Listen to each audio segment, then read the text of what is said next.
കാലിൻ്റെ അടിയിൽ വേദന അല്ലെങ്കിൽ ആ ഒരു മടമ്പിൻ്റെ അകത്തൊക്കെ ഭയങ്കര വേദന വരുന്നു. ഉപ്പൂറ്റി ഏരിയേൻ്റെ അകത്തൊക്കെ ഭയങ്കര വേദന വരുന്നു. ഇനിയിപ്പോൾ രാവിലെ എണീക്കുമ്പോഴാണ് ഇത് വർദ്ധിച്ചു വരുന്നത്. പ്രോപ്പറായിട്ടുള്ള എക്സ്ക്രീഷനും ഡൈജഷനും ഒന്നും നമ്മളെ കുടലിലൊന്നും നടക്കാതെ വരുമ്പോൾ അതൊന്നും പ്രോപ്പറായിട്ട് നമ്മളെ ബോഡിയിലേക്ക് വലിച്ചെടുക്കുന്നുണ്ടാവില്ല. ചെറിയ ചെറിയ മത്സ്യങ്ങൾ എടുക്കുക. നമുക്ക് ചിക്കൻ ഐറ്റംസ് ഒക്കെ എടുക്കാം. ചിക്കൻ എന്ന് പറഞ്ഞാൽ റെഡ് മീറ്റ് എടുക്കരുത്, വൈറ്റ് മീറ്റ് എടുക്കുക. റെഡ് മീറ്റ് മറ്റ് പല അസുഖങ്ങളും ഉണ്ടാക്കാനുള്ള ഒരു ചാൻസസ് ഉണ്ട്. ഫാറ്റി ലിവർ, ഡയബറ്റിസ്, PCOD ഒക്കെ ഡെവലപ്പ് ചെയ്യാനുള്ള ഒരു ചാൻസസ് ഉണ്ട്. അപ്പോൾ ഇത്തരം ഡയറ്റ് അല്ലെങ്കിൽ ഈ പറഞ്ഞിട്ടുള്ള ഡയറ്റൊക്കെ ഒരു പ്രോപ്പർ രീതിയിൽ നമ്മൾ ഫോളോ ചെയ്ത് കഴിഞ്ഞാൽ ഈ ഹീൽ പെയിൻ മാത്രമല്ല മറ്റ് പല ലൈഫ് സ്റ്റൈൽ ഡിസീസൊക്കെ നമുക്ക് കൺട്രോൾ ചെയ്യാൻ പറ്റുന്നതാണ്. ഹായ്, ഞാൻ ഡോക്ടർ ജൂഹിദാസ്, Q&B ഹെൽത്ത് കെയറിലെ ഹോമിയോപ്പത്തിക് ഫിസിഷ്യനാണ്. ഇന്ന് നമ്മുടെ ക്ലിനിക്കിലൊക്കെ ഒരുപാട് പേഷ്യൻസ് വന്ന് പറയാറുണ്ട്, കാലിൻ്റെ അടിയിൽ വേദന അല്ലെങ്കിൽ ആ ഒരു മടമ്പിൻ്റെ അകത്തൊക്കെ ഭയങ്കര വേദന വരുന്നു, ഉപ്പൂറ്റി ഏരിയേൻ്റെ അകത്തൊക്കെ ഭയങ്കര വേദന വരുന്നു. ഇനിയിപ്പോൾ രാവിലെ എണീക്കുമ്പോഴാണ് ഇത് വർദ്ധിച്ചു വരുന്നത്. കുറച്ചങ്ങ് നടന്നു കഴിഞ്ഞാൽ ആ വേദന അങ്ങ് നിൽക്കും. ഈ വേദന മാറാൻ എന്തെങ്കിലും മരുന്നുകളുണ്ടോ അല്ലെങ്കിൽ ഒറ്റമൂലികളുണ്ടോ? ഈ വേദന അധികമായി കഴിഞ്ഞാൽ വേറെ എന്തെങ്കിലും കോംപ്ലിക്കേഷൻസ് ഉണ്ടാകുമോ അല്ലെങ്കിൽ വേറെ എന്തെങ്കിലും ബുദ്ധിമുട്ടുണ്ടാക്കുമോ? ആ റീജിയണിലെ ബോൺസിന് എന്തെങ്കിലും ഡാമേജ് ഉണ്ടാക്കുമോ? ഇങ്ങനെ കുറേ സംശയങ്ങളായിട്ട് പേഷ്യൻസ് വന്ന് പറയാറുണ്ട്. അപ്പോൾ ഇതിനെയാണ് നമ്മൾ ഹീൽ പെയിൻ അല്ലെങ്കിൽ ഉപ്പൂറ്റി വേദന എന്ന് പറയുന്നത്. ഇത് വരാൻ കുറേ കാരണങ്ങളുണ്ട്. അതിൽ ഓരോന്നായിട്ട് നമുക്കിവിടെ പറയാം. ഒന്നാമതായിട്ടും പ്ലാന്റാർ ഫേഷ്യായിറ്റിസ്. പ്ലാന്റാർ ഫേഷ്യായിറ്റിസ് എന്ന് പറയുമ്പോൾ എന്തോ ഒരു നീർക്കെട്ട് അവിടെ വന്നിട്ടുണ്ട്. ഫേഷ്യായിറ്റിസ് എന്ന് പറയുന്നത് ഒരു ഇൻഫ്ലമേഷൻ അല്ലെങ്കിൽ ഒരു നീർക്കെട്ട് വന്നിട്ടുണ്ടാവും. ജസ്റ്റ് ഒന്ന് ഇമാജിൻ ചെയ്യുക, ഇത് നമ്മളെ കാലാണെങ്കിൽ ഇതിൻ്റെ അടിയിൽ ഒരു നേർത്തൊരു പാടയുണ്ട്. അതാണ് പ്ലാന്റാർ ഫേഷ്യ എന്ന് പറയുന്നത്. ഫേഷ്യ എന്ന് പറഞ്ഞു കഴിഞ്ഞാൽ ഒരു മസിൽസ് അല്ലെങ്കിൽ ഒരു കോട്ടിംഗ് ആണ്, ഒരു കവറിംഗ് ആണ് ഈ ഫേഷ്യ എന്ന് ഉദ്ദേശിക്കുന്നത്. അപ്പോൾ നമുക്ക് അമിതമായിട്ട് എന്തെങ്കിലും പ്രഷർ അല്ലെങ്കിൽ ഓവർ സ്ട്രെയിൻ നമ്മൾ കാലിന് കൊടുക്കുകയാണെങ്കിൽ അതിന് നീർക്കെട്ട് വരും. അതാണ് ഈ ഫേഷ്യായിറ്റിസ് എന്ന് പറയുന്നത്. അതാണ് ഒരു കാരണം. മറ്റൊന്നെന്ന് പറഞ്ഞാൽ കാൽക്കേനിയസ് സ്പർ. കാൽക്കേനിയസ് സ്പർ എന്ന് പറഞ്ഞു കഴിഞ്ഞാൽ ഒരു എക്സ്ട്രാ ഗ്രോത്ത് വരുന്നത്. എക്സ്ട്രാ ഗ്രോത്ത് എന്ന് പറയുമ്പോൾ ഈ ഒരു ആംഗിൾ റീജിയൻ, അതായത് കാലിൻ്റെ ഈ ഒരു ആംഗിൾ റീജിയനിന് 26 ബോൺസ് ജോയിൻ ചെയ്തിട്ടുള്ളൊരു റീജിയനാണ് ആംഗിൾ റീജിയൻ. അവിടെ ആ ഒരു എക്സ്ട്രാ ഗ്രോത്ത് വരുന്നതാണ് കാൽക്കേനിയസ് സ്പർ. കാൽക്കേനിയസ് സ്പർ എന്ന് പറയുമ്പോൾ ഈ കാൽക്കേനിയം എന്ന് പറഞ്ഞിട്ടുള്ള ഒരു എല്ല്, ഈ എല്ലിന് അമിതമായിട്ടുള്ളൊരു വളർച്ച വരുമ്പോഴാണ് അവിടെ നമുക്ക് സൂചി കുത്തുന്ന പോലത്തെ വേദന വരിക, അല്ലെങ്കിൽ കുറച്ച് നടക്കുമ്പോൾ ഭയങ്കര വേദന ഉണ്ടാവുക, ഒന്ന് റെസ്റ്റ് എടുത്ത് കഴിഞ്ഞാൽ ആ വേദന കുറയുന്നത്. അപ്പോൾ ആ ഒരു ബോണിൻ്റെ എക്സ്ട്രാ ഗ്രോത്ത് അവിടെ വരുന്നതുകൊണ്ടാണ് നമുക്ക് ഈ ഒരു വേദന വരുന്നത്. മറ്റൊരു കാരണം എന്ന് പറഞ്ഞു കഴിഞ്ഞാൽ എക്കിലീസ് ടെൻഡനൈറ്റിസ് എന്ന് പറയും.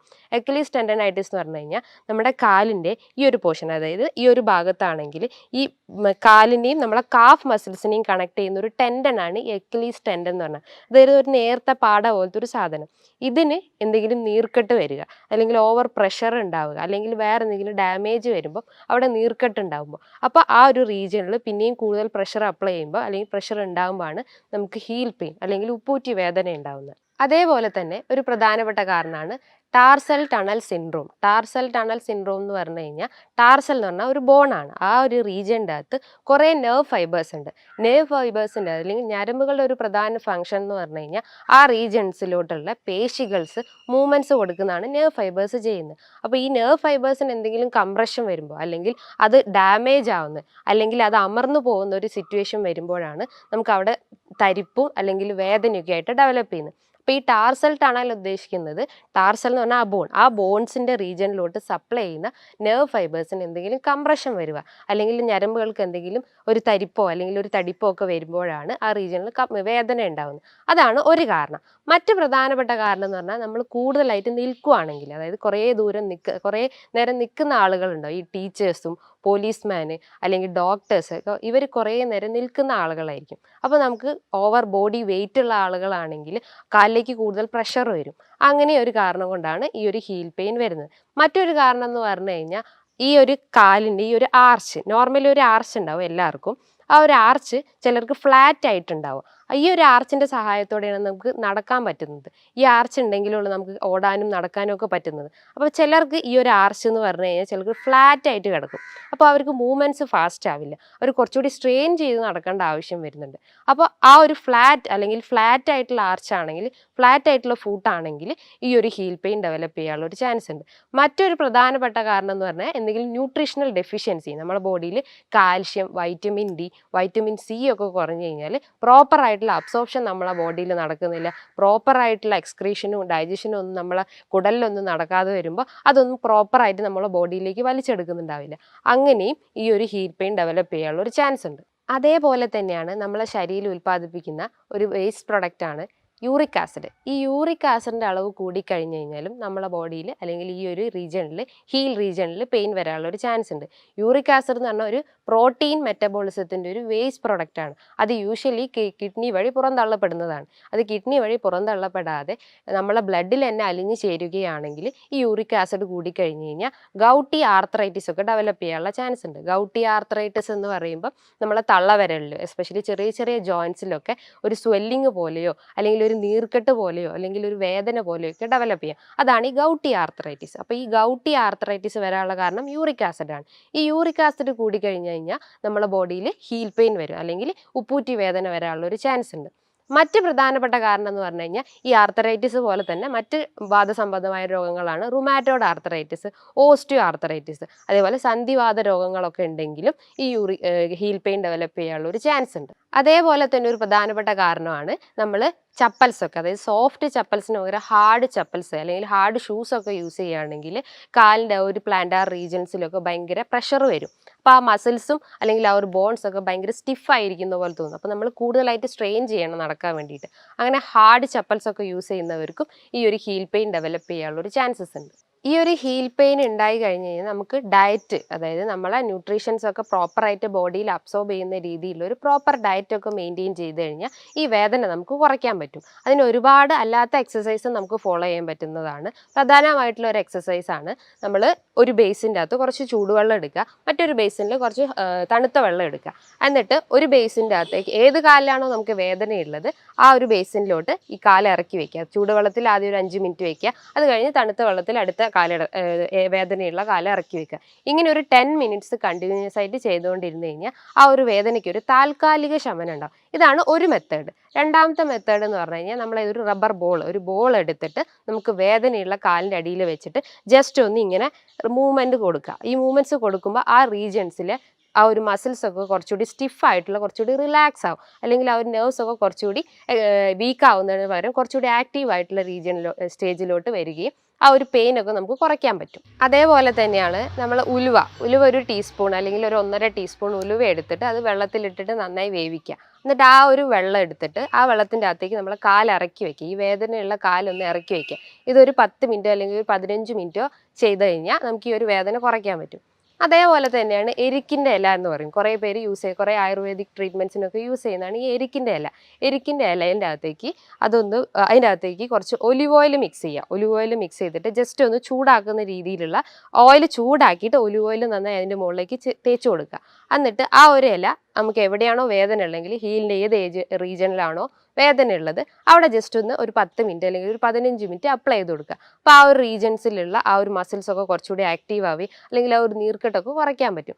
ഇതാണ് കുറച്ച് മെത്തേഡ്. ഇത് കൂടാതെ തന്നെ നമ്മൾ പറഞ്ഞു ഒരു ഹാർഡ് ചപ്പൽസ് ഒക്കെ യൂസ് ചെയ്യുന്ന ആളുകൾക്കാണ് ഇത് കോമൺ ആയിട്ടും കാണുന്നത്. അപ്പോൾ നമ്മൾ വീട്ടിലൊക്കെ ടൈൽസൊക്കെ ഇട്ട വീടുകളാണെങ്കിൽ അതിൽ സോഫ്റ്റ് ചപ്പൽസ് യൂസ് ചെയ്യുക. വീടിൻ്റെ അകത്തും സോഫ്റ്റ് ചപ്പൽസ് യൂസ് ചെയ്യുക. പുറത്തോട്ട് ഇറങ്ങുമ്പോഴായും സോഫ്റ്റ് ചപ്പൽസ് യൂസ് ചെയ്യുക. അതേപോലെ തന്നെയാണ് നമുക്ക് വേദനയുള്ള ആ ഒരു റീജിയണിൽ ഈ ഒരു ഭാഗത്ത്, കാലിൻ്റെ ഈ ഒരു ഭാഗത്തൊക്കെ വേദന ഉണ്ടെങ്കിൽ നമ്മൾ കാല് ജസ്റ്റ് ഇങ്ങനെ ഫ്രണ്ടിലോട്ട് വെച്ചിട്ട് അതിൻ്റെ പിന്നിലായിട്ട് ഒരു തോർത്ത് വെച്ചിട്ട് 2 സൈഡിൽ നിന്ന് ഇങ്ങനെ പുള്ള് ചെയ്യുക. ഇങ്ങനെ പുള്ള് ചെയ്യുമ്പോൾ ആ മസിൽസ് റിലാക്സ് ആവുകയും ആ റീജിയനിലോട്ട് കൂടുതലായിട്ടും ബ്ലഡ് സർക്കുലേഷൻ എത്തുകയും ആ ഒരു പെയിൻ അല്ലെങ്കിൽ ഒരു ഇൻഫ്ലമേഷനൊക്കെ കുറയ്ക്കാൻ പറ്റും. ഇതാണ് ഒരു ടിപ്സ്. മറ്റൊരു ടിപ്പ് എന്ന് പറഞ്ഞു കഴിഞ്ഞാൽ ഐസ് പാക്സ്, ഐസ് ക്യൂബ്സ് ഒരു നമ്മളൊരു തുണിയിൽ ഇട്ടിട്ട് അത് നന്നായിട്ട് അവിടെ അപ്ലൈ ചെയ്ത് കൊടുത്തു കഴിഞ്ഞാൽ ആ നീർക്കെട്ട് അല്ലെങ്കിൽ ആ ഒരു വേദന കുറയ്ക്കാൻ പറ്റുന്നതാണ്. അതേപോലെ തന്നെയാണ് നമ്മൾ എന്തെങ്കിലും സ്ട്രെച്ചിങ് എക്സസൈസ് ചെയ്യുക. അതായത് കാല് നിലത്ത് വെച്ചിട്ട് ജസ്റ്റ് ഇങ്ങനത്തെ രീതിയിലുള്ള എക്സസൈസ് ഒക്കെ ചെയ്യുക. അതായത് കൂടുതലായിട്ടുള്ള ആ മസിൽസ് ഒക്കെ സ്റ്റിഫായി കിടക്കുന്നത് അതൊന്ന് റിലാക്സ് ചെയ്യാൻ വേണ്ടിയിട്ടും അല്ലെങ്കിൽ സർക്കുലേഷൻസ് ഒന്ന് കറക്റ്റ് ആക്കാൻ വേണ്ടിയിട്ടും ആ നെർവ്സ് ഒക്കെ കുറച്ചുകൂടി ആക്റ്റീവ് ആക്കാൻ വേണ്ടിയിട്ട് സ്ട്രെച്ചിങ് എക്സസൈസ് ഒക്കെ ചെയ്യുക. അതിനോടൊപ്പം തന്നെ നമ്മൾ എന്തെങ്കിലും ഹോട്ട് ഓയിൽ, അതായത് ഓയിലൊക്കെ ചൂടാക്കിയിട്ട് അതിൻ്റെ മുകളിൽ ജസ്റ്റ് ഒരു മസാജ് ചെയ്ത് കഴിഞ്ഞാൽ ഈ ഒരു വേദനയൊക്കെ നമുക്ക് കുറയ്ക്കാൻ പറ്റും. ഇതിപ്പം സ്ത്രീകളിലും പുരുഷന്മാരിലും ഒരേപോലെ കാണപ്പെടുന്നു. പക്ഷേ കോമൺലി ഇത് ഉണ്ടാവുന്നത് സ്ത്രീകളിലാണ്. ബിക്കോസ് അവർ കിച്ചണിലും അല്ലെങ്കിൽ മറ്റ് ഏരിയാസിലൊക്കെ കൂടുതലായിട്ട് നിൽക്കുന്ന ആളുകളാണ്. കിച്ചണിലൊക്കെ നമ്മൾ അമ്മമാരൊക്കെ കുറേ നേരം നിൽക്കുന്നതായതുകൊണ്ട് തന്നെ അവർക്കൊക്കെ ഇത്തരം ടിപ്സൊക്കെ പറഞ്ഞു കൊടുത്താൽ അവർക്കൊക്കെ ഈ ഒരു വേദന കുറയ്ക്കാൻ പറ്റുന്നതാണ്. ഈ ഒരു ഉപ്പൂറ്റി വേദന സ്ത്രീകളിലും പുരുഷന്മാരിലും ഒരേപോലെ കാണപ്പെടുന്നു. അപ്പോൾ ഇത്തരം ഒരു ചെറിയ ചെറിയ ടിപ്സ് അല്ലെങ്കിൽ ഇത്തരം ഒരു മെത്തേഡൊക്കെ ഫോളോ ചെയ്ത് കഴിഞ്ഞാൽ നമുക്ക് ഈ ഒരു വേദന ആ വേദനേൻ്റെ ഒരു ഇൻറ്റൻസിറ്റി നമുക്ക് കുറയ്ക്കാൻ പറ്റും. ഇനിയിപ്പോൾ വേറെ എന്തെങ്കിലും ന്യൂട്രീഷണൽ ഡെഫിഷ്യൻസി ആണെങ്കിൽ നമ്മൾ എക്സ്റ്റേണലി നമ്മളെ ഡയറ്റിലും അല്ലെങ്കിൽ എക്സ്റ്റേണലി എന്തെങ്കിലും സപ്ലിമെൻറ്റ്സ് എടുത്തു കഴിഞ്ഞാൽ ഈ വേദന നമുക്ക് കുറയ്ക്കാൻ പറ്റും. ഇനിയിപ്പോൾ ഇത്തരം വേദന അമിതമായിട്ടുണ്ടെങ്കിൽ നമ്മൾ ഒരിക്കലും അത് നിസ്സാരമായി കാണരുത്. അപ്പോൾ നമ്മളൊരു എക്സ്റേ അല്ലെങ്കിൽ ഒരു MRI എടുത്തു കഴിഞ്ഞാൽ ആ ഒരു റീജിയനിൽ എന്തെങ്കിലും ഗ്രോത്ത് ഉണ്ടോ, എന്തെങ്കിലും നെർവ് കംപ്രഷൻ ഉണ്ടോ എന്നൊക്കെ അറിയാൻ പറ്റും. ഇപ്പോൾ നമുക്ക് എന്തെങ്കിലും ബ്ലഡ് ടെസ്റ്റ് ചെയ്ത് നോക്കിക്കഴിഞ്ഞാൽ നമ്മളെ യൂറിക് ആസിഡ് എത്രയാണെന്ന് അറിയാൻ പറ്റും. യൂറിക് ആസിഡ് കൂടിക്കഴിഞ്ഞാലാണ് ഈ ഒരു ഹീൽ പെയിൻ ഡെവലപ്പ് ചെയ്യുന്നത് നേരത്തെ ഞാൻ പറഞ്ഞു. അപ്പോൾ യൂറിക് ആസിഡ് എത്രയുണ്ട്, അല്ലെങ്കിൽ നമ്മൾ മറ്റെന്തെങ്കിലും ഡെഫിഷ്യൻസി കൊണ്ടാണ്, അല്ലെങ്കിൽ സോഡിയം പൊട്ടാസ്യം ഒക്കെ ഡെഫിഷ്യൻസി ഉണ്ടെങ്കിലും ഈ ഒരു ഹീൽ പെയിൻ ഡെവലപ്പ് ചെയ്യാനുള്ള ഒരു ചാൻസസ് ഉണ്ട്. അപ്പോൾ ഈ ഒരു എക്സസൈസ് ഒക്കെ ഫോളോ ചെയ്ത് കഴിഞ്ഞാൽ, അല്ലെങ്കിൽ ഈ ഒരു സ്ട്രെച്ചിങ് എക്സസൈസും അല്ലെങ്കിൽ മറ്റ് പറഞ്ഞിട്ടുള്ള ടിപ്സൊക്കെ ചെറുതായിട്ടൊക്കെ ഫോളോ ചെയ്ത് കഴിഞ്ഞാൽ ഈ ഒരു വേദന നമുക്ക് കുറയ്ക്കാൻ പറ്റും. ഇനിയിപ്പോൾ ന്യൂട്രീഷണൽ ഡെഫിഷ്യൻസി ആണെന്ന് പറഞ്ഞു. അപ്പോൾ ന്യൂട്രീഷൻ ഡയറ്റായിട്ടുള്ള ന്യൂട്രീഷൻ അടങ്ങിയിട്ടുള്ള ഭക്ഷണങ്ങളൊക്കെ കൂടുതലായിട്ട് ഉൾപ്പെടുത്തുക. ന്യൂട്രീഷൻ എന്ന് പറയുമ്പോൾ കാൽഷ്യം സപ്ലിമെൻറ്റ്, കാൽഷ്യം അടങ്ങിയിട്ടുള്ള ഭക്ഷണങ്ങൾ, വൈറ്റമിൻ ഡി അടങ്ങിയിട്ടുള്ള ഭക്ഷണങ്ങൾ, അതുപോലെ വൈറ്റമിൻ സി അടങ്ങിയിട്ടുള്ള ഭക്ഷണങ്ങളൊക്കെ നമ്മളെ ഡയറ്റിൽ ഉൾപ്പെടുത്തുക. വൈറ്റമിൻ ഡി എന്ന് പറയുമ്പോൾ ഒരു സൺഷൈൻ വൈറ്റമിൻ ആണ്. അപ്പോൾ നമ്മൾ രാവിലെ എഴുന്നേറ്റാൽ ഉടനെ തന്നെ ഒരു 10 മണി മുതൽ ഒരു 3 മണി വരെയുള്ള വെയിൽ കഴിവതും കൊള്ളാൻ ശ്രമിക്കുക. അത് നമ്മളെ നെക്ക് റീജിയനിലോട്ടാണെങ്കിലും അത്രയും നല്ലത്. ബിക്കോസ് ആ ഒരു റീജിയനിലെ സർക്കുലേഷൻസ് അല്ലെങ്കിൽ ആ ഒരു മസിൽസ് ഒക്കെ കുറച്ചുകൂടി ആക്റ്റീവ് ആവുകയും അല്ലെങ്കിൽ സർക്കുലേഷൻസ് ഒക്കെ കറക്റ്റ് ആവുകയും ചെയ്യുന്നു. അപ്പോൾ വൈറ്റമിൻ ഡി കിട്ടുന്നത് ആ ഒരു മെത്തേഡിലൂടെയാണ്. അതോടൊപ്പം തന്നെ നമ്മൾക്ക് മഷ്റൂംസ് എടുക്കാം, അല്ലെങ്കിൽ മറ്റ് വെജിറ്റബിൾസ് ഒക്കെ എടുത്തു കഴിഞ്ഞാലും വൈറ്റമിൻ ഡി എടുക്കാവുന്നതാണ്. അതേപോലെ തന്നെയാണ് വൈറ്റമിൻ ഡി സപ്ലിമെൻറ്റ്സും എടുക്കാം. വൈറ്റമിൻ ഡി സപ്ലിമെൻറ്റ്സ് എന്ന് പറയുമ്പം ഒരു 400 അല്ലെങ്കിൽ 600 ഇൻ്റർനാഷണൽ യൂണിറ്റ് ആണ് നമുക്ക് ഡെയിലി എടുക്കാൻ പറ്റുന്നത്. മന്ത്ലിയും എടുക്കാം, വീക്കിലിയും എടുക്കാം. മന്ത്ലിയും വീക്കിലി ആകുമ്പോൾ കുറച്ചുകൂടി ഡോസ് കൂടുന്നതാണ്. ഒരു 60K ഒക്കെ ആയിരിക്കും നമ്മൾ വീക്കിലി അല്ലെങ്കിൽ മന്ത്ലി പ്രിഫർ ചെയ്യുക. അപ്പം ഈ ഒരു വൈറ്റമിൻ ഡി സപ്ലിമെൻറ്റ്സ് ഒക്കെ എടുത്തു കഴിഞ്ഞാൽ മറ്റ് പല ബോൺ കംപ്ലയിൻസോ അല്ലെങ്കിൽ ബോൺ ഡിഫോമിറ്റി ഉണ്ടെങ്കിൽ നമുക്ക് കുറയ്ക്കാൻ പറ്റുന്നതാണ്. ഇതാണ് വൈറ്റമിൻ ഡിൻ്റെ സപ്ലിമെൻറ്റ്സ് എന്ന് പറയുന്നത്. അതേപോലെ അടങ്ങിയിട്ടുള്ള ഒരു ഭക്ഷണമാണ് കാൽഷ്യം. കാൽഷ്യം കുറഞ്ഞു കഴിഞ്ഞാൽ നമ്മുടെ ബോഡിയിൽ പല ബോൺ ഡിഫോമിറ്റീസും പല ബോൺ റിലേറ്റഡ് അസുഖങ്ങളും അതേപോലെ തന്നെ വിളറി അസുഖങ്ങളും വിളർച്ച അനീമിയയും ഒക്കെ ഡെവലപ്പ് ചെയ്യാനുള്ള ചാൻസ് ഉണ്ട്. അപ്പോൾ കാൽഷ്യം റിച്ച് ആയിട്ടുള്ള ഭക്ഷണങ്ങൾ നമ്മൾ ഡയറ്റിൽ ഉൾപ്പെടുത്തുക. കാൽഷ്യം റിച്ച് എന്ന് പറഞ്ഞു കഴിഞ്ഞാൽ ചെറിയ മത്സ്യങ്ങൾ, അതായത് മത്തി, അയല, കണവ, ഇതിൻ്റെ അകത്തൊക്കെ കൂടുതലായിട്ടും കാൽഷ്യം അടങ്ങിയിട്ടുണ്ട്. അതായത് അതിൻ്റെ അകത്ത് omega-3 ഫാറ്റി ആസിഡ്സും അടങ്ങിയിട്ടുണ്ട്. അപ്പോൾ ചെറിയ ചെറിയ മത്സ്യങ്ങൾ എടുക്കുക. നമുക്ക് ചിക്കൻ ഐറ്റംസ് ഒക്കെ എടുക്കാം. ചിക്കൻ എന്ന് പറഞ്ഞാൽ റെഡ് മീറ്റ് എടുക്കരുത്, വൈറ്റ് മീറ്റ് എടുക്കുക. റെഡ് മീറ്റ് മറ്റ് പല അസുഖങ്ങൾ ഉണ്ടാക്കാനുള്ള ഒരു ചാൻസസ് ഉണ്ട്. ഫാറ്റി ലിവർ, ഡയബറ്റിസ്, PCOD ഒക്കെ ഡെവലപ്പ് ചെയ്യാനുള്ള ഒരു ചാൻസസ് ഉണ്ട്. അപ്പോൾ റെഡ് മീറ്റ് ഒഴിവാക്കിയിട്ട് വൈറ്റ് മീറ്റ് എടുക്കാൻ ശ്രമിക്കുക. അതേപോലെ തന്നെ 1-2 മുട്ട കഴിക്കുന്നതുകൊണ്ടും കുഴപ്പമില്ല. കൊളസ്ട്രോൾ ഉള്ള ആളുകളാണെങ്കിൽ മഞ്ഞ ഒഴിവാക്കിയിട്ട് അതിൻ്റെ വൈറ്റ് മാത്രം കഴിക്കാൻ ശ്രമിക്കുക. വൈറ്റ് നമുക്ക് ഓംലെറ്റ് ആയിട്ട് കൂടുതലായിട്ട് വെജിറ്റബിൾസ് ഇൻക്ലൂഡ് ചെയ്തിട്ട് അത് കഴിക്കാവുന്നതാണ്. അതേപോലെ തന്നെയാണ് വൈറ്റമിൻ സി അടങ്ങിയിട്ടുള്ള ഭക്ഷണങ്ങൾ. വൈറ്റമിൻ സി എന്ന് പറഞ്ഞാൽ സിട്രസ് ഫ്രൂട്ട് ഐറ്റംസ് ഒക്കെ. സിട്രസ് എന്ന് പറയുമ്പോൾ orange, mosambi, tomato, cruciferous vegetables, cabbage, potato, ഇതിൻ്റെ അകത്ത് കൂടുതലായിട്ടും വൈറ്റമിൻ സി അടങ്ങിയിട്ടുണ്ട്. ഇതും ഭക്ഷണത്തിൽ ഉൾപ്പെടുത്താവുന്നതാണ്. ഇത് വെച്ചിട്ട് നമുക്ക് സാലഡായിട്ടോ ഫ്രൂട്ട് സാലഡായിട്ടോ വെജിറ്റബിൾ സാലഡായിട്ടോ അങ്ങനെയൊക്കെ ഉൾപ്പെടുത്താവുന്നതാണ്.